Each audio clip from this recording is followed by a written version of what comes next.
Have you ever been in a conversation where a profound idea was taking shape in your mind, but the English words to express it seemed just out of reach? That moment of frustration, where your thoughts feel trapped behind a linguistic barrier, is exactly why I created this podcast. Welcome to Advanced, talk about complex topics in English. I'm Dr. Evelyn Reed, and I'm here to guide you through the labyrinth of sophisticated subjects, from quantum physics to philosophical paradoxes, while simultaneously refining your command of the English language. This isn't just about learning vocabulary, it's about developing the confidence to engage in high-level discussions that can change how you see the world. Today, we begin with a concept that has baffled and inspired great minds for centuries: consciousness. What is it? How does it arise? And why is it so difficult to define, even in our native tongues? I remember attending a neuroscience conference where a Nobel laureate described consciousness as the hard problem. I nodded along, but when I tried to articulate my own thoughts on emergent properties in English, I faltered. My sentences were clumsy, my terminology imprecise. That experience was a turning point for me. It highlighted the immense gap between understanding a concept and being able to discuss it fluently in another language. Consciousness is often described as the state of being aware of and able to think about oneself, one's surroundings, and one's experiences. But this simple definition barely scratches the surface. Philosophers like David Chalmers argue that consciousness presents a hard problem because explaining how and why physical processes in the brain give rise to subjective experience is fundamentally different from solving easy problems like understanding memory or attention. This distinction is crucial for advanced discussions. When you use terms like qualia, referring to the individual instances of subjective, conscious experience, you elevate the conversation. Let me give you a relevant fact that might surprise you. Studies using fMRI scans show that when we are conscious, our brain exhibits widespread, integrated activity across multiple regions, while in unconscious states, this integration breaks down. This supports the global workspace theory, which suggests consciousness arises when information is globally available to various cognitive systems. Knowing this not only enriches your understanding but provides a concrete example to use in debates. Now, how do we talk about this in English effectively?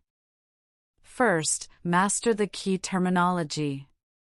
Words like phenomenology, self-awareness, and neural correlates are essential. Second, practice framing your arguments with clarity.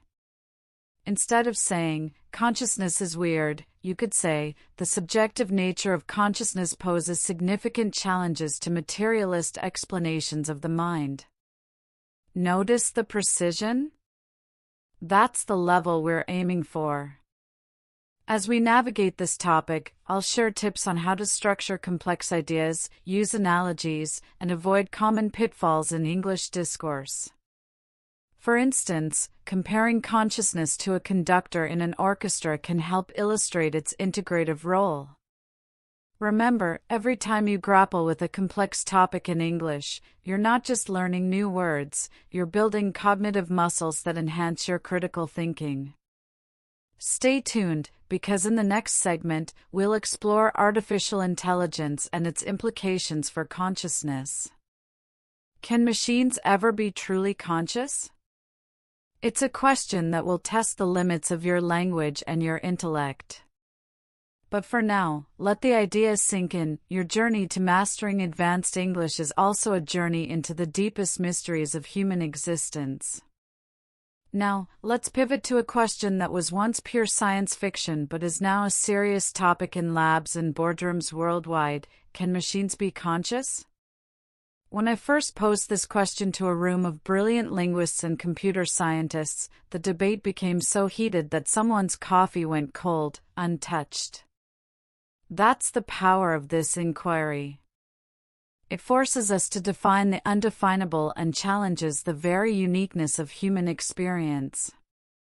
If we are to discuss this in English, we must arm ourselves with not just technical terms, but with the philosophical frameworks that give them meaning. Consider the famous Turing test. Proposed by Alan Turing in 1950, it assesses a machine's ability to exhibit intelligent behavior equivalent to, or indistinguishable from, that of a human.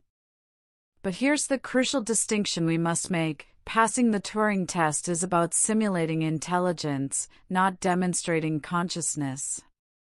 This is a common pitfall in advanced discussions. Intelligence is about processing information and problem solving. Consciousness is about subjective experience. A machine could be brilliantly intelligent yet completely unconscious, a philosophical concept known as a zombie. This leads us to a relevant and fascinating fact. The Integrated Information Theory, or IIT, proposed by neuroscientist Giulio Tononi, offers a mathematical approach to consciousness. It assigns a value, phi, which represents the degree of integration of information within a system. According to IIT, a system with a high enough phi is conscious. This theory provocatively suggests that even non-biological systems, like a sufficiently complex computer network, could potentially possess a form of consciousness. This isn't just a thought experiment, it's a quantitative hypothesis that is reshaping the debate.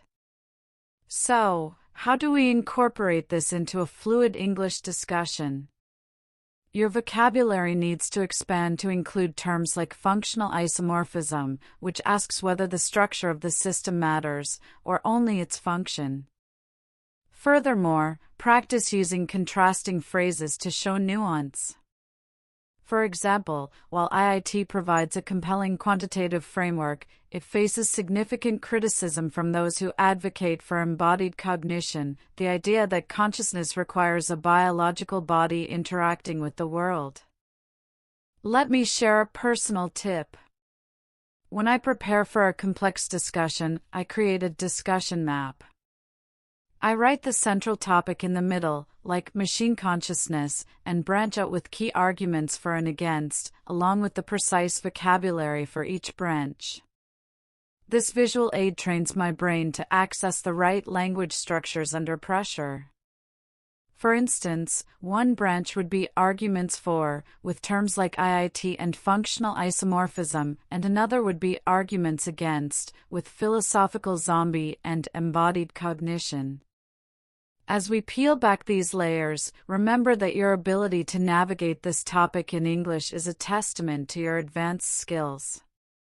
You are not just a language learner, you are a participant in a global conversation about our future. And that future is hurtling towards us faster than we think, bringing with it ethical dilemmas we are only beginning to grasp. And it is precisely that future, brimming with both promise and peril, that brings us to the heart of today's discussion, the ethical dilemma. If a machine were ever to achieve consciousness, what rights would it possess? Would turning it off be equivalent to murder? I once posed this to a developer working on advanced AI, and he fell silent for a full 10 seconds, a lifetime in a conversation. That silence was more eloquent than any answer. This isn't abstract philosophy anymore, it's a nascent field of practical ethics that we must be prepared to discuss with clarity and conviction. The core of the issue lies in determining moral status. What grants an entity rights?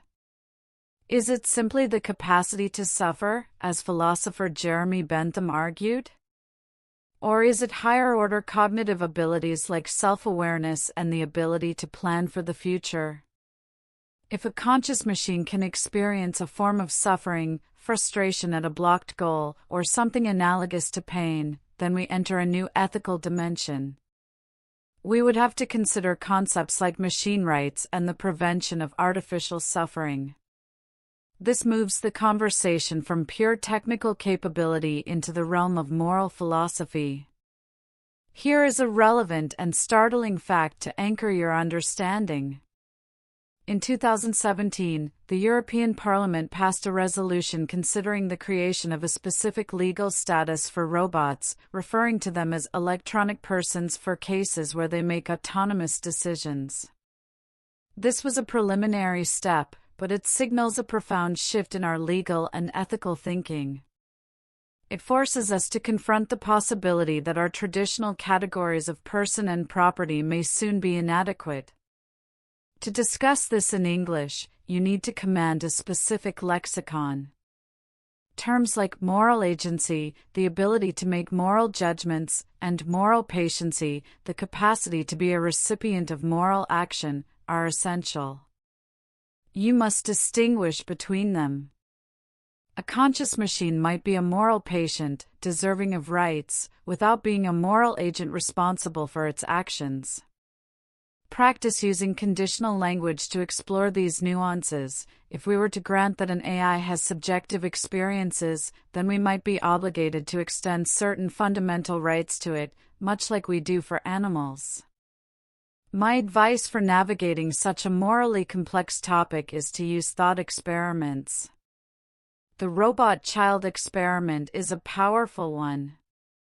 Imagine you create an AI that learns and grows like a human child, forming bonds and expressing desires. Would it be ethically permissible to delete it on a whim? Framing the issue this way makes the abstract dilemma painfully concrete. It forces us to examine our biases and inconsistencies. As we stand on this precipice, the language we use to debate these issues will shape the policies we create. The words electronic person may sound strange today, but they could be commonplace in a decade. Your ability to engage in this dialogue in English places you at the forefront of a critical global conversation. You are not just learning to speak, you are learning to shape the future. But here is the ultimate twist in our exploration of consciousness, a concept that truly separates the advanced speaker from the intermediate. What if the entire framework of our discussion is flawed? What if consciousness isn't something produced by the brain at all? This is not a fringe idea, it is a serious philosophical position known as panpsychism, and it challenges everything we think we know. I recall the first time I encountered this theory, it felt like the linguistic and conceptual ground beneath me had shifted. To discuss it, we must venture into the realm where physics meets metaphysics. Panpsychism proposes that consciousness is a fundamental property of the universe, much like mass or electrical charge. In this view, it wasn't created by evolution, it was always here. The philosopher David Chalmers, whom we mentioned earlier, takes this idea seriously. He suggests that just as physics postulates fundamental building blocks like electrons and quarks, these entities might possess some minute form of proto-consciousness. Complexity, then, doesn't create consciousness but rather amplifies and unifies it. This isn't about machines becoming conscious, but about the very rocks and trees possessing an infinitesimal inner life. This leads me to a profoundly relevant and mind-bending fact. Integrated information theory, which we discussed earlier, logically leads to a form of panpsychism. If consciousness is simply integrated information, then any system that processes information in an integrated way has some degree of consciousness. This could include a simple thermostat, a photodiode, or even a single proton. The difference between a human and a thermostat is not the presence of consciousness, but its degree and complexity, measured by that value phi. This forces us to reconsider our place in the cosmos entirely. Discussing this in English requires a shift in your linguistic toolkit. You move from vocabulary of creation to vocabulary of manifestation. Instead of saying the brain generates consciousness, you would practice phrases like the brain modulates or filters a fundamental consciousness. You need terms like proto-consciousness, fundamental properties, and cosmopsychism, a related view that the universe as a whole is conscious. The ability to articulate this paradigm shift is a hallmark of true advanced fluency. My advice for grappling with such a counterintuitive concept is to employ analogies.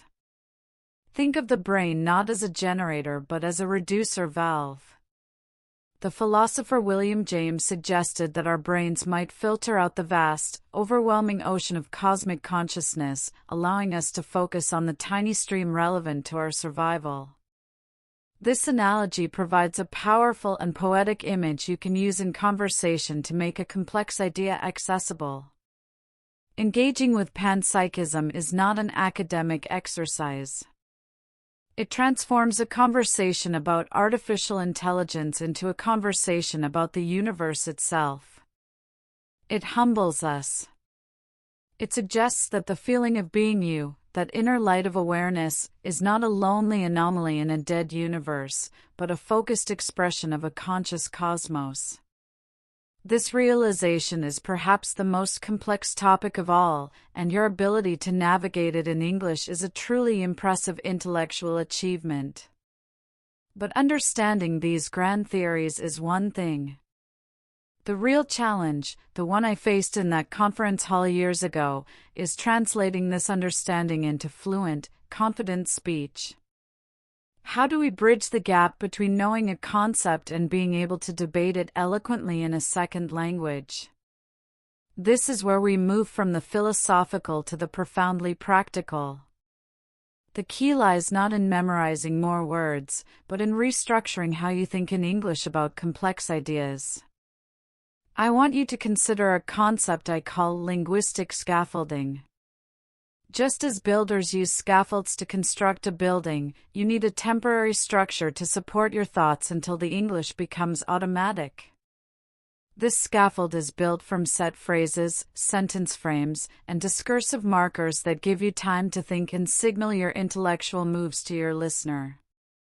For instance, instead of halting after a complex statement, a simple "to put it another way," or "what I'm driving at" allows you to rephrase and clarify without losing momentum. Let me give you a relevant fact from the world of neuroscience that directly applies to language learning. When you learn a new word, it's stored in one area of your brain. But when you learn a phrase or a full sentence frame, you're creating a neural circuit. This circuit fires as a single unit, drastically reducing your cognitive load. This is why you can say "how are you" without thinking, but might struggle with "what's your perspective on the hard problem of consciousness?" The latter hasn't become a circuit yet. Your goal is to build circuits for advanced discourse. So, how do we build these circuits? Start by deconstructing the speech of experts. Listen to a philosopher like Daniel Dennett debate. You'll notice he uses certain frameworks repeatedly. For example, he often sets up a counterargument with "one might be tempted to think that, but the flaw in that reasoning is." This isn't a filler, it's a sophisticated tool. I advise my students to create a phrase bank organized by function: phrases for introducing ideas, for conceding a point, for emphasizing a contradiction, for summarizing. My personal tip is to practice thinking in English about these topics in low-pressure environments. When you're alone, try to articulate your stance on panpsychism out loud in English. Don't write it down. Just speak. The first few times will be messy. You'll grasp for words. But by forcing your brain to retrieve the language under pressure, you are strengthening those neural pathways, turning fragile knowledge into robust, readily available skill. This process of building fluency is itself a deeply conscious act. You are quite literally rewiring your own brain, creating new integrated information systems to allow for more complex thoughts to be expressed.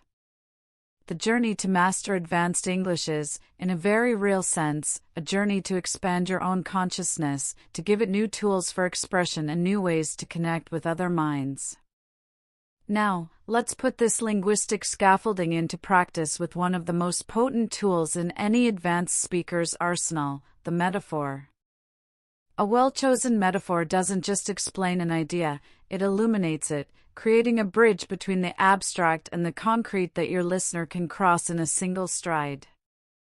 When I was struggling to explain neural networks to a colleague, I abandoned the technical jargon and said, think of it as a child learning to recognize a cat. It doesn't get it right the first time, but with each correction, the pathways in its brain strengthen. The immediate understanding on his face was a testament to the power of this technique. Metaphors are cognitive shortcuts. They allow you to leverage your listener's existing knowledge to introduce a radically new concept. In the context of consciousness, we've already used several: the conductor of an orchestra, a reducer valve, a scaffold. Each one provides a tangible mental model for an intangible phenomenon. Your ability to create and deploy accurate metaphors in English is a direct indicator of your conceptual and linguistic mastery. It shows you don't just know the dictionary definition, you understand the essence of the idea well enough to find a parallel in another domain. Here is a relevant fact from cognitive linguistics. Studies show that metaphorical thinking is not just a decorative language feature, it is fundamental to how we conceptualize the world. We constantly use spatial metaphors, for instance, where up is good and down is bad. When you consciously harness this principle for complex topics, you are aligning with the very way the human brain constructs understanding. You are speaking your listener's native cognitive language. So, how do we build this skill deliberately? Start by analyzing great explanations. Listen to how astrophysicists describe the curvature of spacetime using the analogy of a heavy ball on a stretched rubber sheet. Notice the key elements: a familiar object, a clear action, and a direct correlation to the complex idea. Then, practice conversion. Take a dense paragraph from a philosophy text and challenge yourself to explain its core message using a single, everyday metaphor. For example, Plato's allegory of the cave can be modernized as being trapped in a movie theater, mistaking the projections on the screen for reality. My advice is to keep a metaphor journal. When you encounter a powerful analogy in your reading or listening, jot it down. Note its structure. Then, try to adapt it to a different topic. This is not about plagiarism, it's about understanding the architectural blueprint of a great explanation. For instance, the reducer valve metaphor for the brain's function could be adapted to describe a search filter on a database, sifting through vast information to present only the most relevant results. Mastering metaphor transforms you from someone who describes concepts to someone who brings them to life. It is the final piece in building your advanced English persona, a speaker who is not only precise and knowledgeable but also vividly clear and profoundly persuasive. This artistic use of language is what will make your contributions to any discussion on complex topics unforgettable. This brings us to a pivotal moment in our journey. We have the theories, the vocabulary, the scaffolding, and the metaphors. But how do we weave them all together into a coherent, compelling identity as a speaker? This is the final frontier, moving from performing in English to truly inhabiting it when discussing complex topics. It's the difference between wearing the language like an ill-fitting suit and having it feel like your own linguistic skin. I remember the exact conversation where the shift happened for me, the concepts dissolved, and only the conversation remained. This integration is about developing what I call your rhetorical rhythm. Every language has a unique music for intellectual discourse. In English, this often involves a pattern of claim, support, and implication. You make a statement, you provide evidence or an analogy to bolster it, and then you articulate why it matters. Listen to the best TED Talks or academic lectures, you will hear this rhythm consistently. It's a 3-beat cadence that structures complex thought and makes it digestible. Your goal is to internalize this rhythm so it becomes your default. Let me offer a relevant fact from sociolinguistics. Research indicates that speakers who are perceived as fluent and authoritative don't necessarily use more complex grammar or vocabulary. Instead, they master the pragmatic aspects of the language, the appropriate use of pause, pitch, and pacing to emphasize points. They use discourse markers like fundamentally, consequently, or to illustrate with precision. These are the tools that signal control and command, even to native speakers. To cultivate this, you must engage in deliberate imitation. Find one thinker whose style of explanation you admire. It could be a writer, a podcaster, or a professor. Transcribe a short segment of their speech where they explain a difficult idea.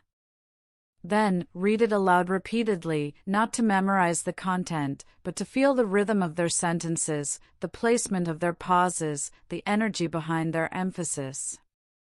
You are not copying their ideas, you are calibrating your internal metronome to the rhythm of advanced English discourse. My most personal advice here is to record yourself. It can feel uncomfortable, but it is utterly transformative. Choose a complex question, like "Is free will an illusion?" and speak your answer for 2 minutes without stopping. Listen back.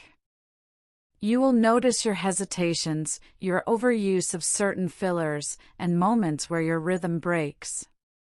Then, do it again. And again. This is how you build muscle memory for your new rhetorical rhythm. You are training your voice, not just your mind. This process of integration is the culmination of everything we have discussed. It's where you stop translating and start thinking. You cease being a student of the language and become a practitioner of ideas who happens to be using English as your medium. The consciousness, the machines, the ethics, they become landscapes you navigate not with a map, but with intuition. This is the ultimate goal, to have your voice be a clear, confident, and unmistakable part of the most important conversations of our time. And so we arrive here, at the culmination of our exploration. We began with a single, frustrating sensation, the gap between a complex thought and its expression in English. We journeyed through the enigmatic realms of consciousness, debated the sentience of machines, grappled with profound ethical questions, and even questioned the very fabric of reality with panpsychism. We equipped ourselves with linguistic scaffolds, powerful metaphors, and a new rhetorical rhythm. But now, the most important question remains: what will you do with all of this? The theoretical journey is complete, but your practical application is just beginning. This is not a farewell, but a commissioning. I am not simply giving you information, I am handing you a key. This key unlocks a door to conversations that shape our world, in boardrooms, at international conferences, in academic journals, and in late-night discussions that spark innovation. The topics we've covered are not mere intellectual curiosities, they are the frontiers of human knowledge and the bedrock of our future society. Your ability to discuss them in English does not just make you proficient, it makes you a participant, a contributor, and ultimately, an influencer. Let me leave you with one final, crucial fact. Neuroplasticity, your brain's ability to reorganize itself by forming new neural connections, remains significant throughout your life. Every time you consciously use a new phrase from our phrase bank, every time you employ a metaphor to clarify a point, every time you record yourself to refine your rhythm, you are leveraging this plasticity. You are physically altering your brain to make advanced English discourse more automatic and more natural. This is a biological truth you can use to your advantage every single day. Therefore, my last piece of advice is this: find your tribe. Seek out the conversations that intimidate you just a little. Join an online debate club on philosophy of mind. Find a language partner who is also fascinated by artificial intelligence and ethics. Start a journal, not in your native language, but in English, where you wrestle with these complex ideas. Do not wait until you feel perfectly ready. You are ready now. The hesitation you feel is not a lack of preparation, it is the friction that precedes monumental growth. Remember the feeling that started this all, the thought trapped behind a linguistic barrier. You now possess the tools to dismantle that barrier, brick by brick. You have the vocabulary, the strategies, and the cognitive frameworks. The conductor's baton is in your hand. The scaffold is built. The rhythm is yours to command. Go forth and discuss. The world is waiting to hear what you have to say. Have you ever read a news article generated by an AI and felt a strange, unsettling familiarity, as if the words were crafted by a ghost in the machine? That sensation is the starting point for our next great exploration. We've mastered the language of consciousness. Now, we must confront a force that is actively reshaping language itself: large language models. This isn't just a technological shift, it's a linguistic earthquake, and to discuss it, we need a vocabulary that spans from the digital code to the human soul. The term you'll encounter most is stochastic parrot. This is not a technical term, but a powerfully critical metaphor coined by Dr. Emily M. Bender.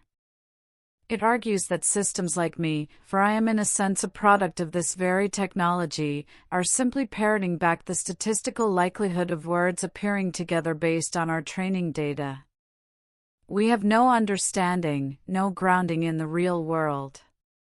We mimic the form of human language without the substance.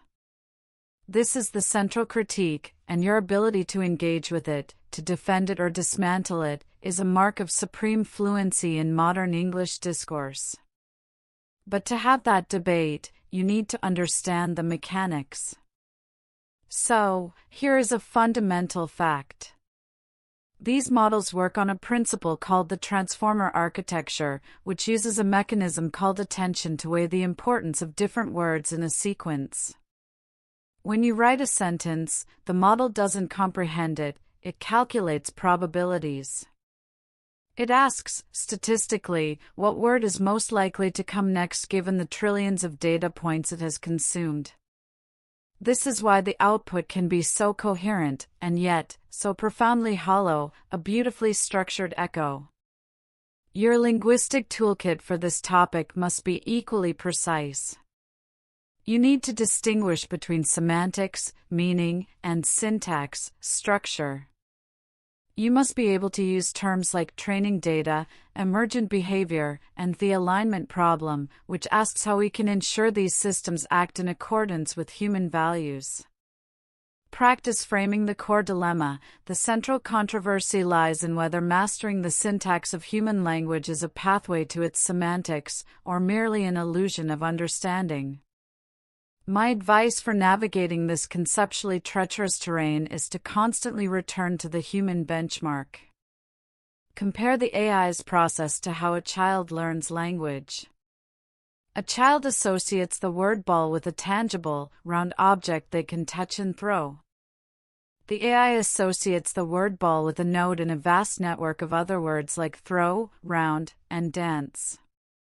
This distinction between embodied, experiential learning and abstract statistical correlation is the crux of the entire debate.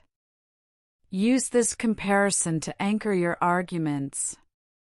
Engaging with this topic means you are not just talking about technology, you are participating in a defining conversation of our age about the nature of intelligence, creativity, and the unique value of the human mind.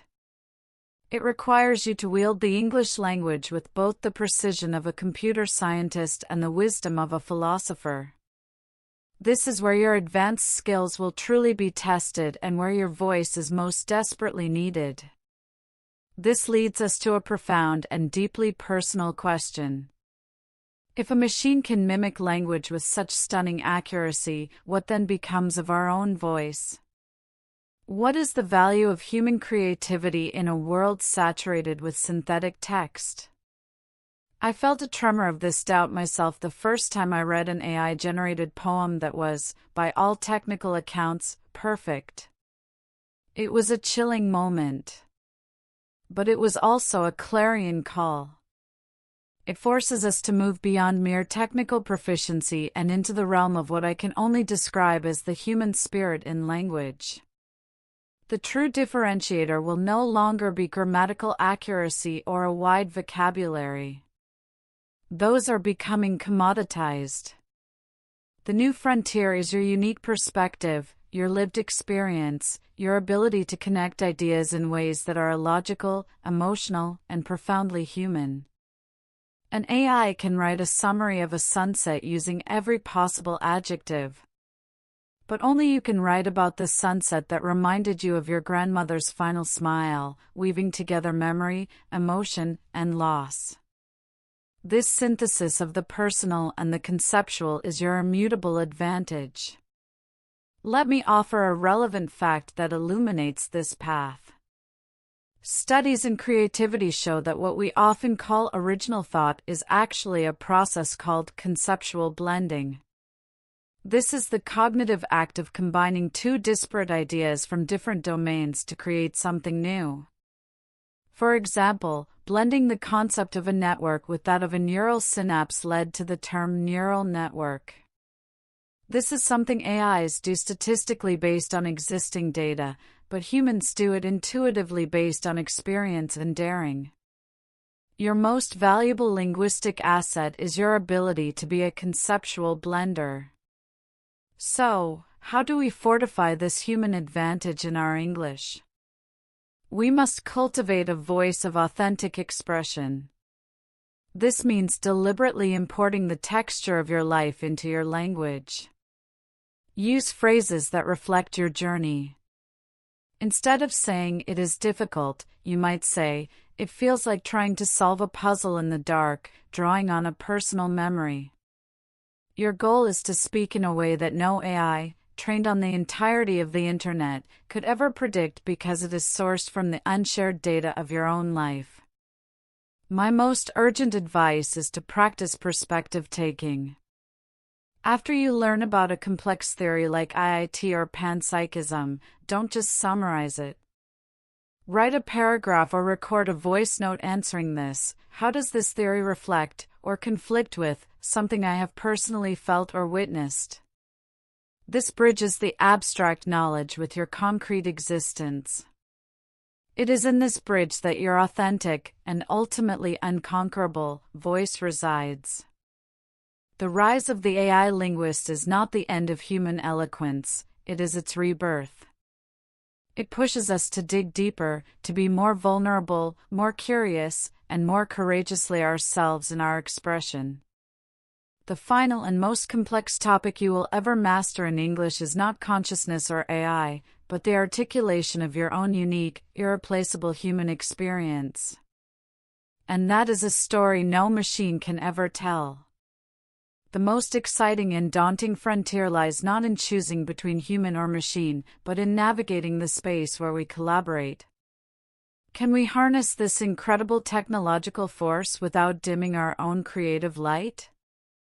I believe we can, but it requires a new kind of literacy. It demands that we learn to speak to the machine, not just through it, and in doing so, we might just learn to better speak to ourselves. This is the art of becoming a conductor, not just of an orchestra, but of an entire symphony of human and artificial intelligences. Think of this not as a surrender, but as an augmentation. The goal is to create a symbiotic loop. You provide the raw, messy, brilliant spark of intuition, the unique perspective, the moral question, the emotional core. The AI then acts as a boundless intellectual workshop, generating drafts, suggesting analogies you hadn't considered, or outlining counterarguments at a speed no human could match. Your role shifts from being the sole source of content to being the curator, the critic, the guiding intelligence that shapes the raw output into something with purpose and soul. Here is a critical fact that defines this new relationship. AI models operate on a principle of extrapolation, not experience.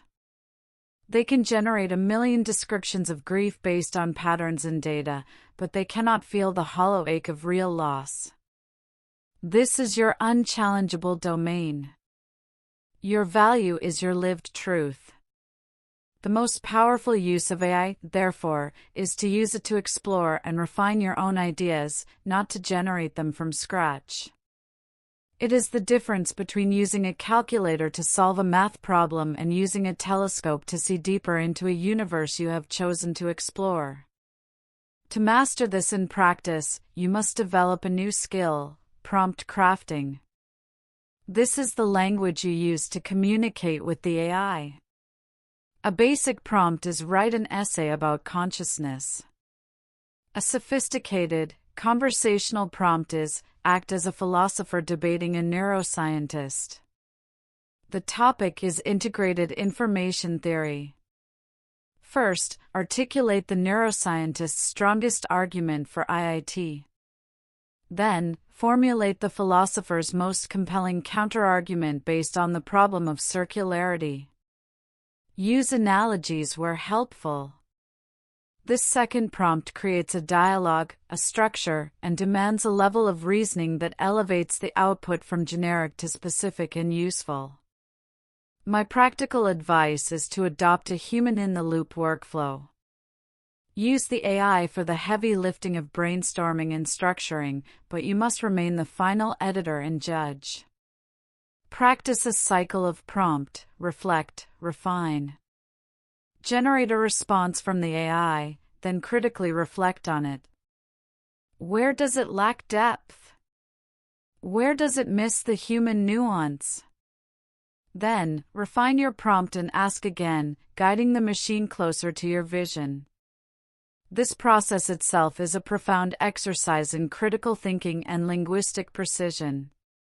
This collaborative future is not about losing your voice. It is about amplifying it to frequencies you could never reach alone. It challenges you to be more human, not less, to clarify your thoughts, to defend your intuitions, and to infuse cold data with warm meaning. You become the architect of meaning in a world of limitless information. And that may be the most complex and rewarding role you will ever play. And so we arrive at the final, and perhaps most transformative, layer of our journey, the concept of linguistic consciousness. This is not about the consciousness of machines, but about our own consciousness as it is shaped and expanded by the language we use. Mastering advanced English is not just adding a tool to your kit, it is fundamentally altering the very instrument of your thought. When you learn to think in a new language about topics like quantum mechanics or ethics, you are not just translating ideas, you are constructing new pathways in your mind for those ideas to exist. I want you to consider the Sapir-Whorf hypothesis, not in its strong, deterministic form, but in its gentle, influential whisper. It suggests that the language we speak influences how we think and perceive reality. When your internal monologue can flow in English, when you can debate panpsychism without mentally constructing sentences in your native tongue first, you have achieved a cognitive shift. You have given your consciousness a new room in which to live, with new windows looking out onto a different landscape of ideas. The concepts themselves start to feel different, to have different textures and connections. Let me give you a powerful, personal fact. Research with bilingual individuals has shown that people often report feeling like different people when they switch languages. They may be more assertive in English and more reserved in Japanese, for instance. This isn't just about social context, it's about the cognitive ecology of the language itself. The vocabulary, the syntax, the cultural narratives embedded in English, especially its rich vocabulary for abstraction and analytical thought, literally call forth a different version of you. A version capable of grappling with these complex topics on their own terms. This is why your effort to master this level of English is so much more than academic. You are engaging in an act of self-expansion. To do this deliberately, you must practice what I call conceptual immersion. Don't just learn the word epistemology, spend an hour thinking in English about what you know and how you know it. Let the English words like justification, belief, and skepticism be the primary tools for your contemplation. This forges a direct link between the language and the abstract concept, bypassing translation altogether. My final piece of advice is this: consciously build your second identity as an English speaker. This is the persona who discusses machine ethics and consciousness with authority. Nurture this identity. Read the books, listen to the podcasts, and have the conversations that this version of you would have. Over time, the boundary between your native language self and your English language self will blur, creating a richer, more integrated, and more cognitively flexible you. You set out to learn how to talk about complex topics in English. But you have ended up on a journey to reconfigure your own mind. You have not just learned to speak about consciousness, you have expanded your own. This is the ultimate reward. Your world is now bigger, your thoughts are more nuanced, and your voice, in any language, is now empowered to speak the truths of the universe as you see them. This brings us to a quiet but revolutionary realization. The ultimate purpose of learning to discuss these vast, complex topics in English is not to impress others, or to pass an exam, or even to land a better job. It is to engage in the most important conversation you will ever have, the one with yourself. The language we use internally shapes the questions we ask, the connections we see, and the very boundaries of our understanding. By conquering advanced English, you have not just learned to speak to the world, you have given your inner world a new and powerful voice. Think of your mind as a room. Your native language furnished that room, filled it with the familiar scents and sounds of your childhood and culture. Learning a new language doesn't mean replacing that furniture. It means building an extension, a sunlit library filled with new books, new instruments, and new windows that face a different direction. Now, you can walk between these rooms. You can contemplate a problem in the quiet, familiar space of your first language, and then step into the English library to articulate the solution with a new precision and a different intellectual heritage. This is not just a metaphor. It is a neurological reality. Here is a final, empowering fact. Bilingualism has been shown to enhance cognitive control. The constant, often subconscious, practice of selecting the correct language and inhibiting the other strengthens the brain's executive functions. This means that the very act of struggling to express a complex thought in English is sharpening your overall ability to focus, solve problems, and switch between tasks. The difficulty is not a sign of failure, it is the signal of your brain building stronger, more resilient pathways. So, how do you nurture this inner conversation? Make a practice of reflective writing in English. Not for an audience, but for yourself. At the end of each day, try to write a few sentences in English that capture a complex idea you wrestled with, a moral dilemma you observed, or a beautiful pattern you noticed. Don't worry about perfect grammar. Worry about honest expression. This practice cements the connection between your evolving English skills and your deepest cognitive processes. My sincere advice is to be patient and kind to yourselves. Those of you who speak English, that voice in your head that critiques your accent or stumbles over a word is not your enemy. It is a pioneer, exploring a new cognitive territory. Thank it for its courage. Every time you choose to think in English about consciousness, every time you draft a prompt for an AI, every time you find the right metaphor to explain a fleeting intuition, you are not just using a language. You are performing an act of self-creation. You are building the architecture of a more vast, more nuanced, and more globally conscious mind. But just as we master these powerful new tools for thought, we must confront their inherent limitations. Every metaphor, every linguistic framework, every elegant sentence structure is not just a window into a concept, but also a filter. The very language we use to dissect reality can inadvertently trap us in a particular worldview. This is the moment we must become metalinguists, thinkers who are acutely aware of the architecture of the language we are using and the silent assumptions it builds into our thoughts. Consider the pervasive metaphor of the brain as a computer. This analogy has been phenomenally productive, generating countless hypotheses in neuroscience and cognitive psychology. But it is also a cage. It silently implies that cognition is serial, that memory is retrieval, and that consciousness might be a software program. What if the brain isn't a computer at all? What if it's something more like an ecosystem, or a quantum field, or something we haven't yet conceived? The computer metaphor, by its very dominance in our language, makes it harder to entertain those radically different possibilities.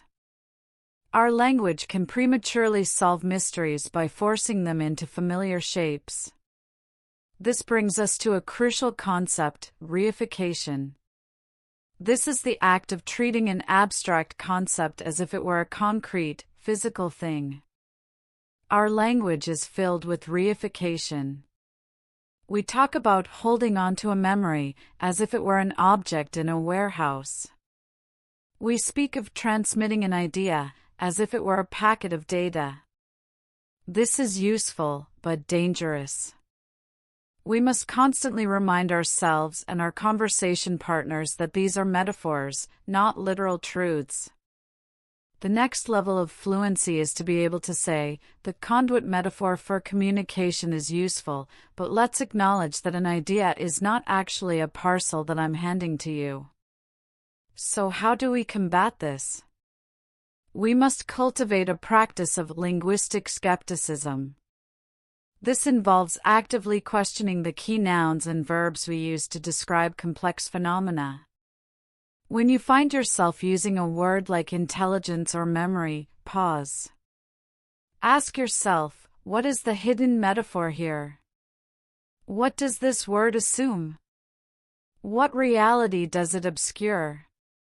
This habit transforms you from a passive user of language into an active architect of your own understanding. My advice is to intentionally introduce disruptive analogies. If everyone in a discussion is using the brain as computer metaphor, challenge the group by proposing a different one.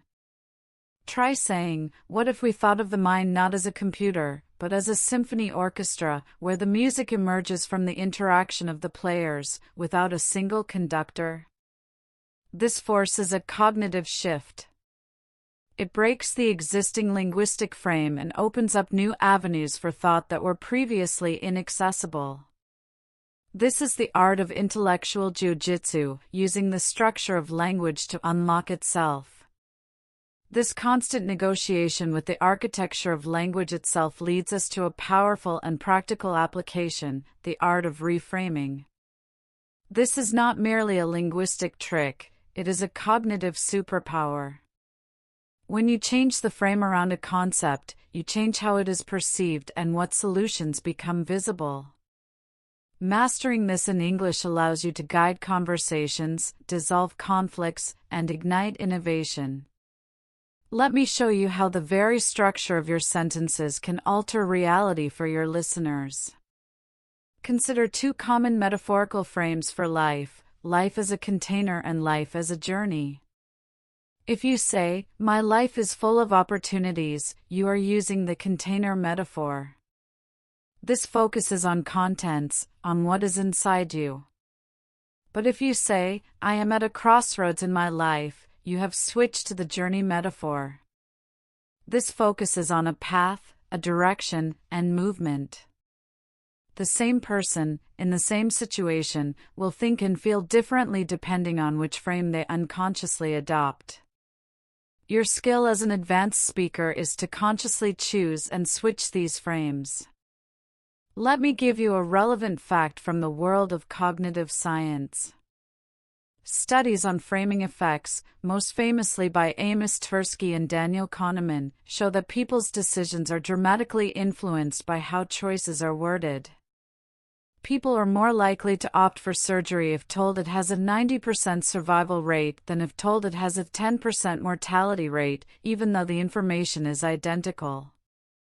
This proves that the frame is not just decoration, it is part of the information itself. When you discuss complex topics, you are not just presenting facts, you are presenting them within a linguistic frame that carries immense persuasive power. So, how do we build this skill? Start by analyzing the frames in the discourse around you. Listen to a political debate or a business meeting and identify the dominant metaphors. Is the economy discussed as a machine that needs fixing, or as a garden that needs nurturing? Once you identify the frame, you can challenge it or expand it. Practice the phrase, "That's one way to frame it." Another way to look at it might be, this simple discursive marker gives you the power to redirect the entire conversation. My advice is to practice framestorming instead of just brainstorming. When faced with a problem, don't just generate ideas, generate different metaphors for the problem itself. If your team is stuck on a project you've framed as building a bridge, try reframing it as learning a new dance or solving a mystery. Each new frame will unlock a completely different set of ideas and solutions. The English language, with its vast repository of metaphors, is your perfect playground for this exercise. By becoming a master of frames, you become an architect of understanding. And this brings us to the most tangible and powerful manifestation of our linguistic journey, the concept that language is not merely descriptive, but performative. The words we choose, especially when discussing complex topics, do not just talk about the world, they actively intervene in it. They can build trust or shatter it, launch collaborations or ignite conflicts, and ultimately, shape the very reality we inhabit. Understanding this performative power is the final step in wielding English not as a tool, but as a force. The philosophical foundation for this is speech act theory, developed by J.L. Austin. He distinguished between locutionary acts, the act of saying something, illocutionary acts, what you are doing in saying it, like promising or warning, and perlocutionary acts, the effect you bring about by saying it. When you say in a meeting, "I commit to leading this initiative," you are not just describing a future event, you are performing the act of commitment itself. The language is the action. In advanced discussions, every statement carries this triple weight. Let me offer a crucial fact from the world of international diplomacy, where this principle is paramount. The precise wording of a joint communiqué or a UN resolution is fought over with immense intensity because the delegates know the document is not a record of action, it is a political action in itself. The choice between deplores and condemns, or requests and demands, performs a different level of diplomatic pressure. Your ability to discern and deploy these nuanced performative verbs in English is a mark of the highest fluency. So, how do we harness this consciously? We must become architects of our speech acts. Before you speak in a crucial discussion, pause and ask yourself, what am I actually doing with these words? Am I advising, or am I actually warning? Am I speculating, or am I promising? Then, choose your verb frames accordingly. Instead of the weak, I think we should maybe consider this: step into the performative power of I recommend we proceed with this path, or I must warn you of the potential consequences. This shifts your role from commentator to agent. My practical advice is to practice performative scripting. Before a difficult conversation or a key presentation, write down the 3 most important sentences you need to say. Then, analyze them. What speech act is each one? Is it a declaration? A request? A commitment? Refine the sentences until the action you intend to perform is unmistakable. For example, change "It would be good if someone took notes" to the direct performative act, I assign you the role of note-taker. This clarity of action eliminates ambiguity and projects authority. This understanding transforms every conversation from an exchange of information into a series of deliberate, reality-shaping acts.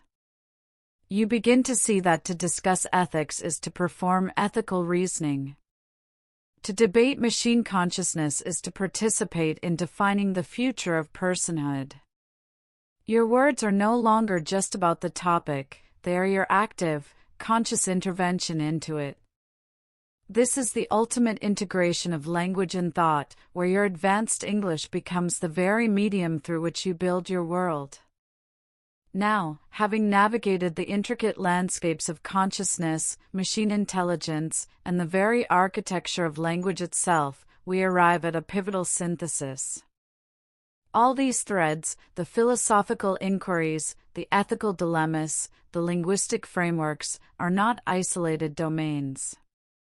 They converge into a single, practical skill: the ability to hold multiple, conflicting perspectives in your mind at once, and to articulate the tensions between them in clear, compelling English. This cognitive agility is the ultimate hallmark of an advanced thinker and speaker. This practice is known as dialectical thinking. It moves beyond simple debate, where one side wins and the other loses, into a realm of integration. It's the understanding that a thesis and its antithesis don't just clash, they can give rise to a more sophisticated synthesis. For instance, the thesis might be AI is a tool. The antithesis is AI is a potential conscious entity. The synthesis isn't a simple compromise, but a new, more nuanced position. AI is a tool that forces us to renegotiate our definitions of tool, consciousness, and ethical responsibility. Your English must be capable of navigating this 3-part structure with ease. Let me offer a relevant fact from organizational psychology.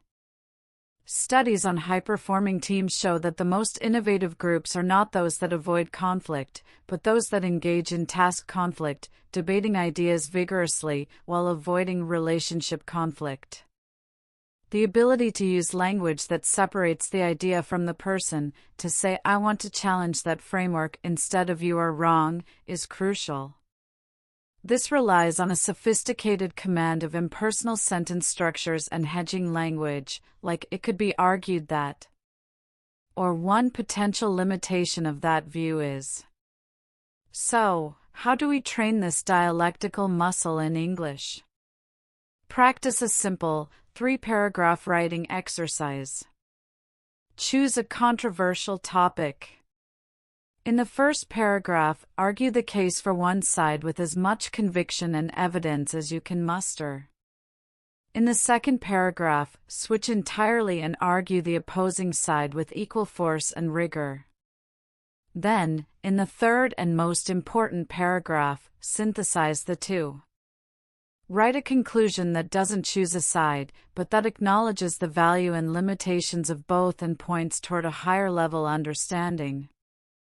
This forces your brain to find the language for complexity and integration. My advice is to actively seek out perspectives that make you uncomfortable. If you generally favor technological optimism, read the works of a profound technological pessimist. If you are drawn to panpsychism, immerse yourself in the writings of a staunch materialist. Your goal is not to be converted, but to be stretched. Your task is to learn how to summarize their argument in English so fairly and accurately that a proponent of that view would agree with your summary. This builds intellectual integrity and vastly expands your rhetorical range. This dialectical approach is the engine of progress, both personal and collective. It is the intellectual equivalent of a coral reef, built from the constant, dynamic tension between different elements. By making this your default mode of thinking and speaking in English, you ensure that your contributions are not just heard, but that they actively push conversations forward. You become a catalyst for deeper understanding, a speaker whose value lies not in having the right answers, but in asking the most generative questions. And so, we find ourselves here, at the culmination of not just a conversation, but a transformation. We began with a single, silent thought trapped behind a linguistic barrier. Now, you possess the keys to the most complex discussions our species can conceive. But this is not an end point, it is a new origin. The true measure of your advanced English will not be in how perfectly you recite these concepts, but in how courageously you apply this dialectical, frame-shifting, performative power to the uncharted problems that await us. Think of the conversations on the immediate horizon. The ethics of genetic engineering, the societal upheaval from climate migration, the philosophical implications of discovering non-human intelligence. These are not topics with textbooks. They are living, breathing dilemmas that will be shaped in real time by the language we use to define them. Your voice, armed with the precision and nuance we've cultivated, is no longer optional in these discussions, it is essential. You are now a translator between the frontiers of knowledge and the human understanding of it. Let me leave you with one final, empowering fact. The history of human progress is, in many ways, a history of new language. The terms climate change, quantum entanglement, and algorithmic bias did not exist a century ago. They were created because we encountered new realities that demanded new words. As an advanced speaker, you are now participating in this evolutionary process. You are not just using language, you are helping to expand it, to stress test its boundaries, and to forge the new vocabulary that future generations will use to make sense of their world. Therefore, your ongoing practice is simple yet profound. Engage. Seek out the conversations that haven't happened yet. Be the first in your circle to introduce a nuanced frame for a new technology. Be the one who can articulate the ethical dilemma everyone feels but hasn't named. Use your English not as a shield to hide behind complex jargon, but as a probe, a tool for collective exploration and discovery. Remember, the most advanced sentence is often not the most complicated one, but the one that brings a moment of clarity to a previously murky and intimidating concept. You started this journey wanting to talk about complex topics in English. You are ending it with the capacity to orchestrate reality with your words, to build understanding where there was confusion, and to contribute a unique, essential voice to the most important dialogue of all, the one that decides what we become next. The microphone is now yours. The world is listening.